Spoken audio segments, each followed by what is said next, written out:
Hello అండి. అందరికీ నమస్తే. అందరికీ కూడా వారాహి అమ్మ ఆశీస్సులు ఉండాలని మనస్ఫూర్తిగా కోరుకుంటున్నాను.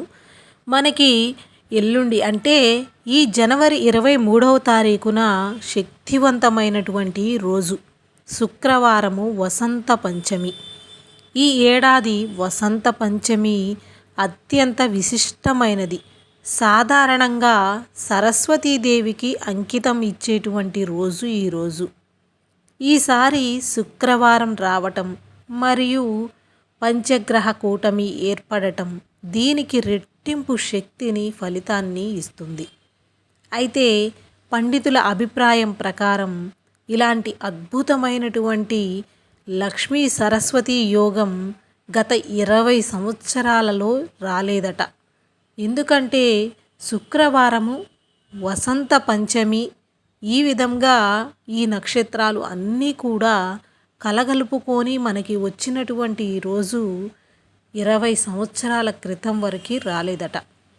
ఆ రోజున మనం సరస్వతి పూజ చేయించుకున్నట్లయితే అంటే పిల్లలకి చక్కగా చదువు రావటం కోసం ఈ యొక్క పూజ అనేది చేయించుకున్నట్లయితే అద్భుతమైన యోగం కూడా కలుగుతుంది. దానికి సంబంధించినటువంటి శుభ సమయం అనేటువంటిది మనకి ఆ రోజున ఉదయం పూట 7:13 నుంచి మధ్యాహ్నం 12:33 వరకు ఉంది. అలాగే విద్యార్థుల కోసం సరస్వతి అనుగ్రహం పిల్లల చదువు కోసం మనం ఏకాగ్రత, జ్ఞాపక శక్తి ఇవన్నీ కూడా పిల్లలకి పెరగటానికి మనం చేయవలసినటువంటి చిన్న చిన్న పనుల గురించి తెలియచేస్తానండి. అయితే ఈరోజు వెలిగించేటువంటి దీపారాధన గురించి ముందుగా తెలుసుకుందాము.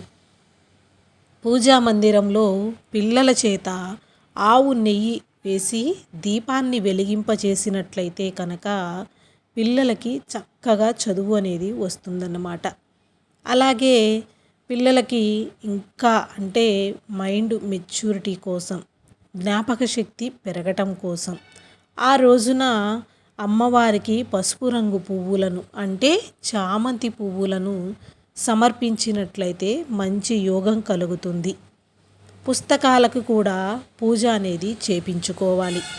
పిల్లలకి వారు చదివేటువంటి పుస్తకాలు ఏవైతే ఉంటాయో ఆ పుస్తకాలను అమ్మవారి యొక్క పటం ముందు ఉంచి నమస్కరించుకోవాలి.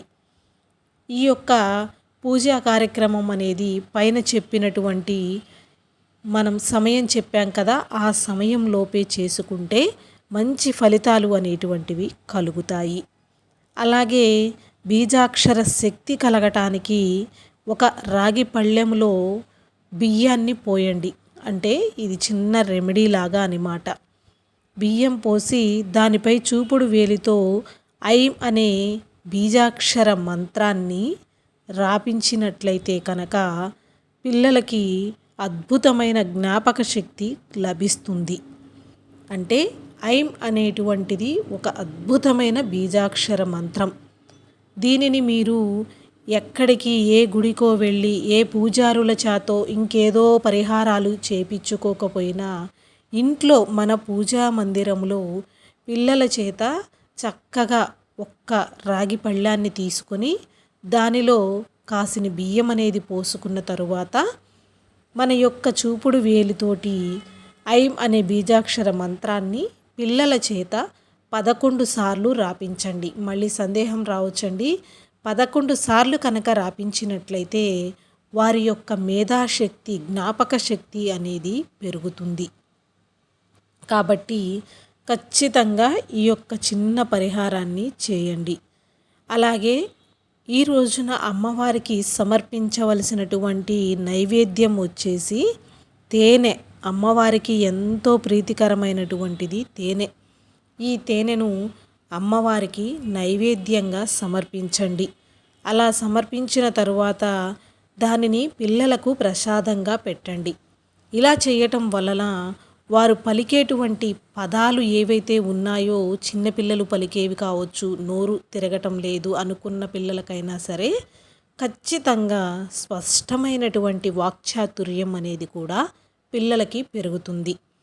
ఈరోజు ముందుగా అమ్మవారి యొక్క పూజా విధానం, అమ్మవారి యొక్క అలంకరణ విధానం, అమ్మవారి యొక్క నైవేద్యము, అమ్మవారి యొక్క బీజాక్షర మంత్రము, ఇప్పటి వరకు ఇవన్నీ తెలుసుకున్నాం కదా. ఇప్పుడైతే ఈరోజు వస్తున్నటువంటి ఈ శక్తివంతమైనటువంటి పంచమి తిథి కలిగినటువంటి రోజున మనకి ఐశ్వర్యం కోసం ఏం చేయాలి అనేటువంటిది, అంటే పెద్దవాళ్ళు ఎలాంటి దీపాన్ని వెలిగించుకోవాలి, లక్ష్మీ కటాక్షం పొందటానికి ఈ వసంత పంచమి రోజు, పంచమి తిథి కలిగినటువంటి రోజు, పంచగ్రహ కూటమి కలిగినటువంటి రోజున లక్ష్మీ యోగం కలగటానికి ఏ విధంగా చేయాలి అనేటువంటిది కూడా ఇప్పుడు మళ్ళీ తెలుసుకుందాము.